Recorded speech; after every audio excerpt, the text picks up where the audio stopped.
I know there's one.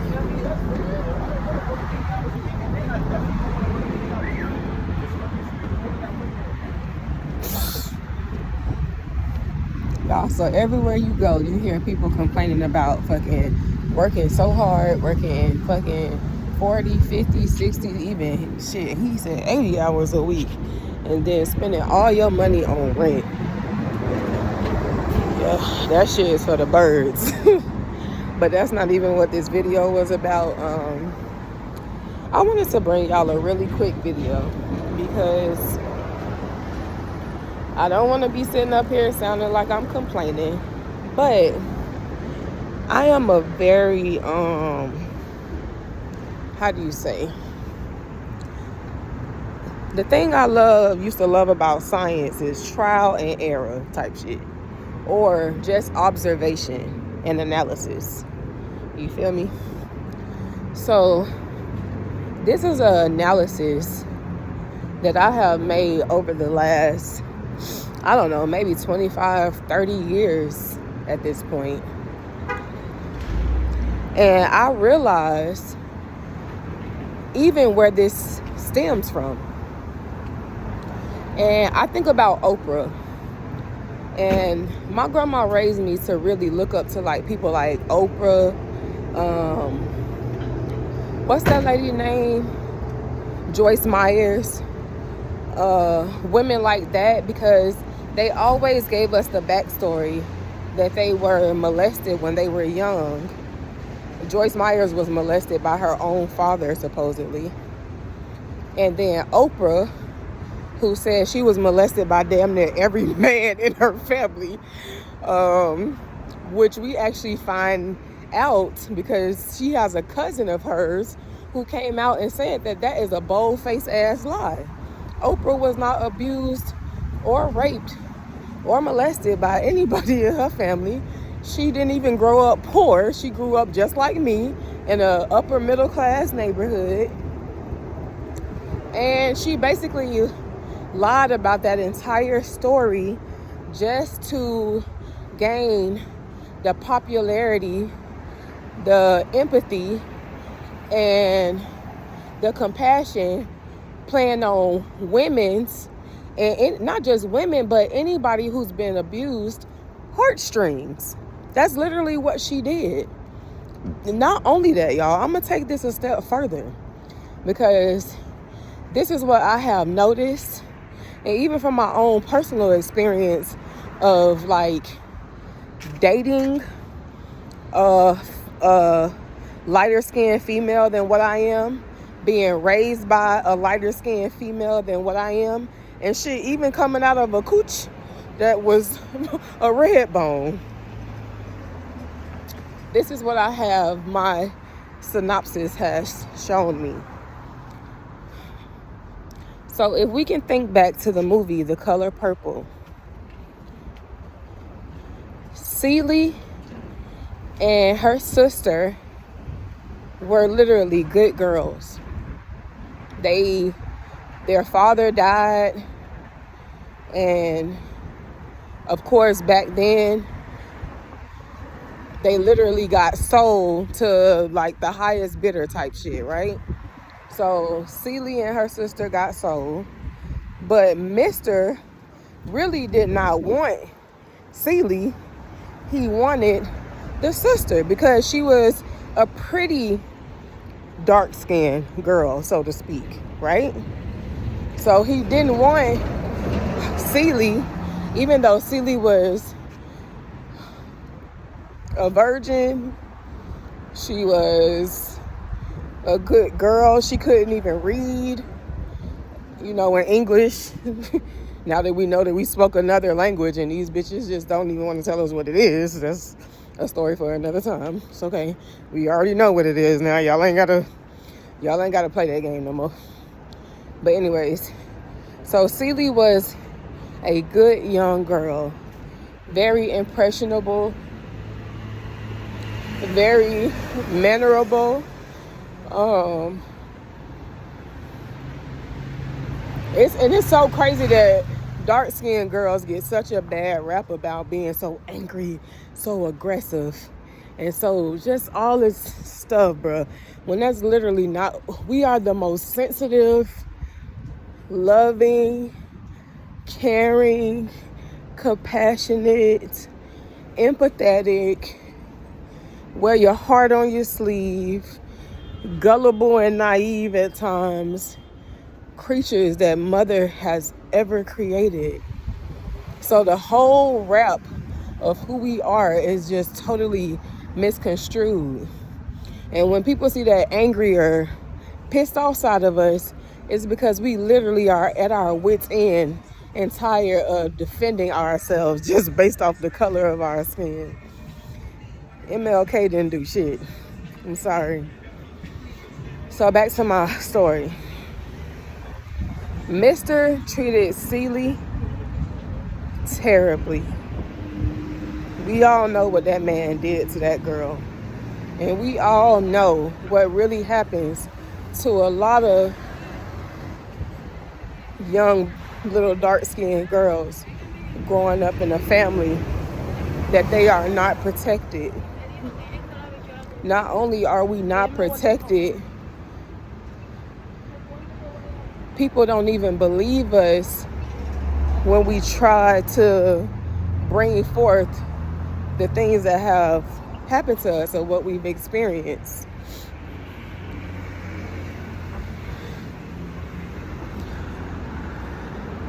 The person that raised me, my grandma, she didn't experience being molested or abused or anything like that. She was sexualized by her siblings and family members and stuff, like just because of her shape, her body shape, you know what I'm saying?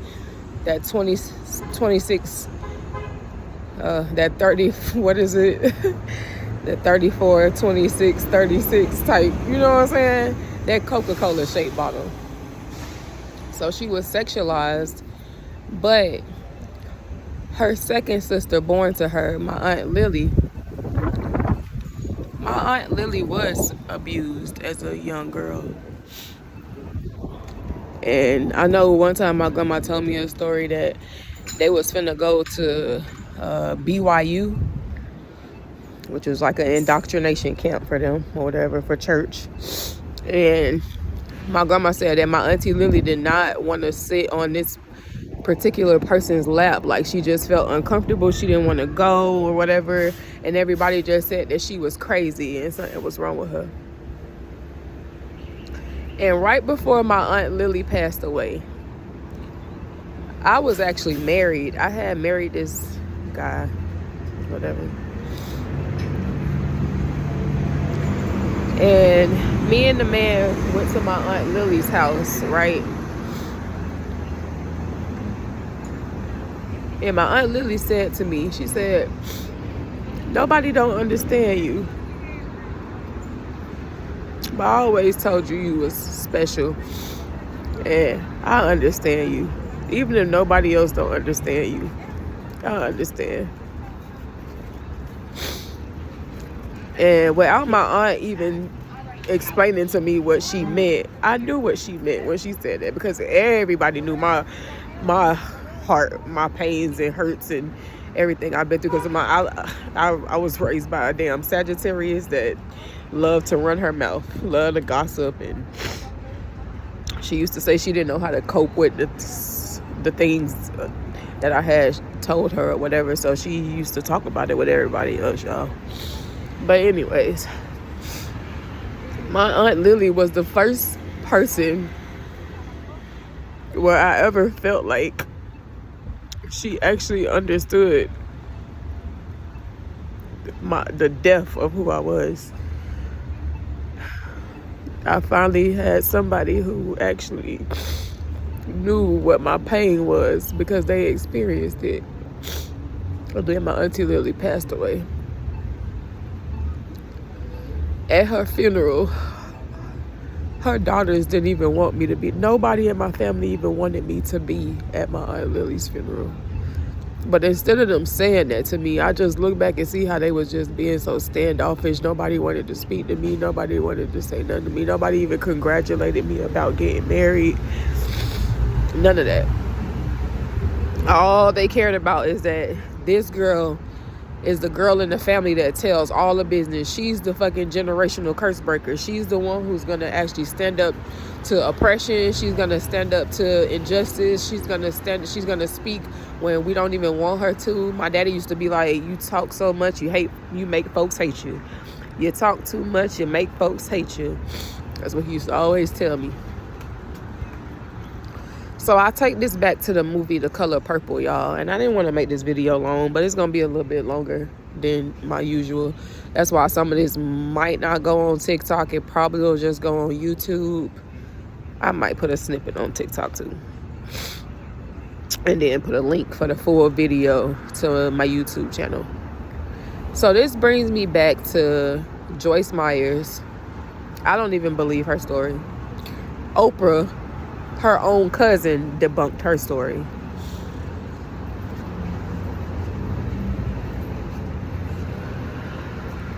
But I think about The Color Purple, right? And how Celie was such a good girl. Good, pure, innocent, didn't know no better.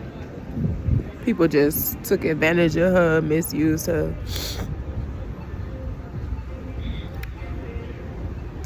And then, when that heifer came in town, what her name was? Sister, you've been on my mind. Suge Avery. Sister, we're two of a kind. Oh, sister, I'm keeping my eye on you. I bet you think I don't know nothing about singing the blues. Oh, sister, I got something for you. Something, and I know that you are something too. Or some shit like that, right? So Suge Avery came into town. Suge Avery was a thought.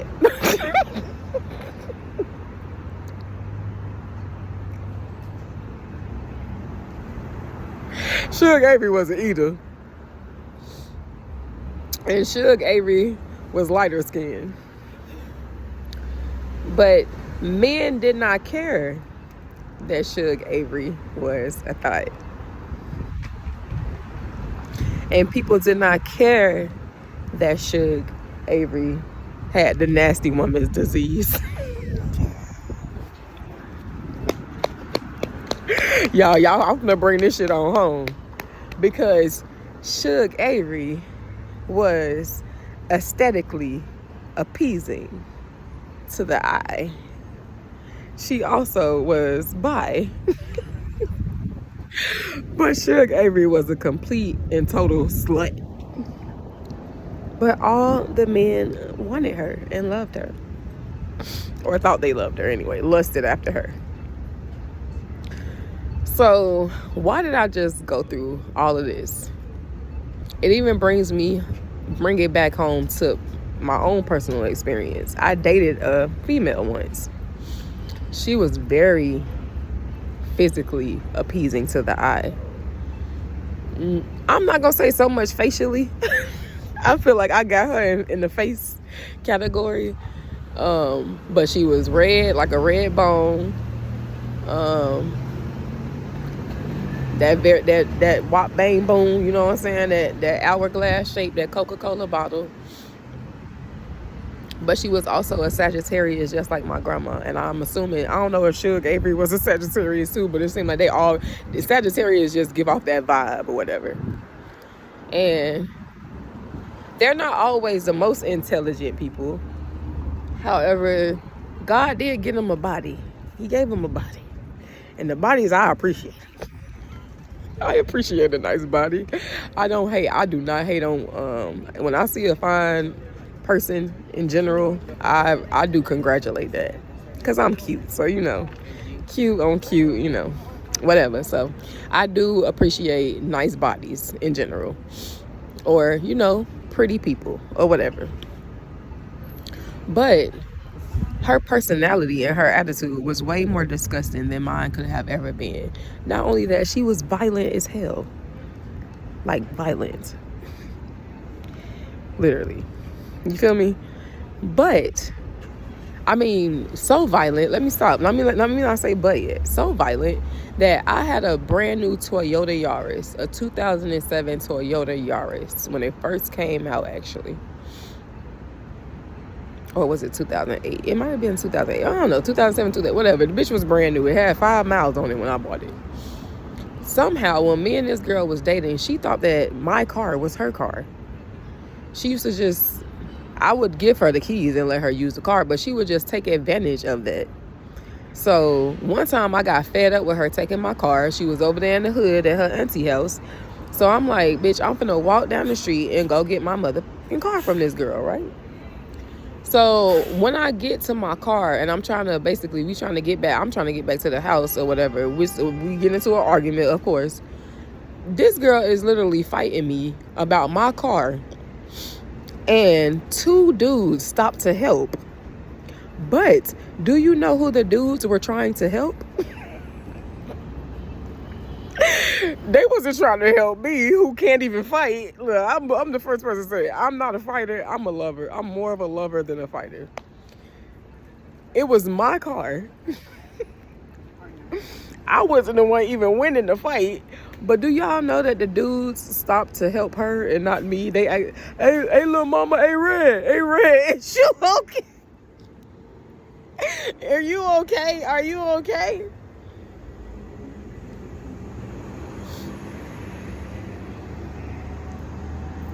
So just like in the movie The Color Purple, how Celie was just drugged through the mud and treated like pure D shit. And Shug Avery, with her little fine, fly self, she brought all the boys to the yard. All of that. Oprah, thanks Oprah. Appreciate you. Thanks Color Purple and the writers. That literally set the whole tone for what you even see now today in our society. A black woman's tears aren't worth shit. If we cry or if we are emotional or too angry, to whatever we are, if we're just not mild-tempered or going along to get along or being very oonish, if we express any type of anything, if you're, of course, unless you're acting or something like that, if it's not on the stage and it's just, these are the emotions or whatever that you're feeling, you're going through, people tend to label us with different labels. We get labeled. However, if a fair-skinned person, a fairer-skinned individual, no matter where they come from, y'all, and I hate to say this because I have to say it like this, they are treated with much more love, respect, and kindness. Empathy, sympathy.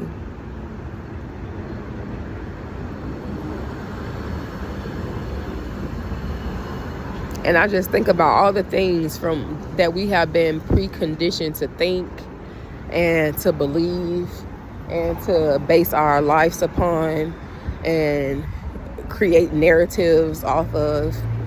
And just like in the end, do you see how Celie got her reward 100-folds? Do y'all see how the Most High, all the tears that she ever cried, y'all, while a man was laying on top of her, basically abusing her, and she's crying while she's trying to be a good friend to Shug Avery, and Shug Avery is nothing but a slut and a liar and a despicable human being.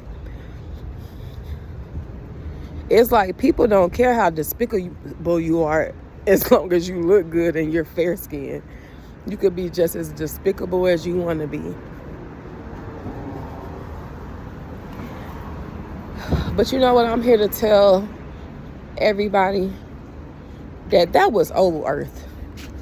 That was the old ways of how things are going to be going forward. That that is going to be non-existent on New Earth.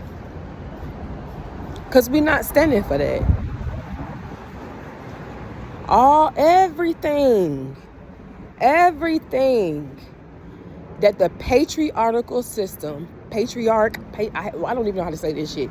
Everything that this system right here, this current system that we're living in, just like the boy said, he worked 80 hours a week. All he do is pay rent. He's tired. He's tired. This shit ain't finna go down like this for too much longer. Because we're all tired. And we're going to put a stop to it. We already are. So above, so below. And in the spiritual realm, this is not, none of that shit I just talked about is even a reality anymore. And just like it's not a reality in the spiritual realm, it's also not going to be a reality here in New Earth. So all of y'all people who is enjoying the way society still is at the present moment, go ahead and get your rocks off, people. Get your rocks off. Enjoy it while you can. You feel me? Because it's not going to last. I'm trying to plait my hair, y'all, with my old wig hair. Because this is what I'm going to be rocking for the next couple weeks until I get that hair laid. I'm going to get my hair laid up here in New York. But yeah, I just wanted to bring y'all that quick little message or whatever. Because I haven't been posting much on my YouTube. I've been on TikTok. And you know what really transpired me to even start talking about this? You be having a lot of weird ass niggas on TikTok follow you, message you, just be very whatever to you. And then as soon as you say one thing that probably a hit dog or holler for, as soon as you trigger something, then they want to start making posts about you. Then they want to start getting in your inbox and all this and all that. Oh no, bitch. I don't know who you're not finna run me off of TikTok, and you ain't gonna run me off of YouTube either, motherfucker. I'm gonna get on here and say what I want to say. Period. I was born for a time such as these. Nobody don't want to see all this other boring shit that's going on social media no more. And if you do, it's because you fake. But real recognize real. You feel me? Happy Monday.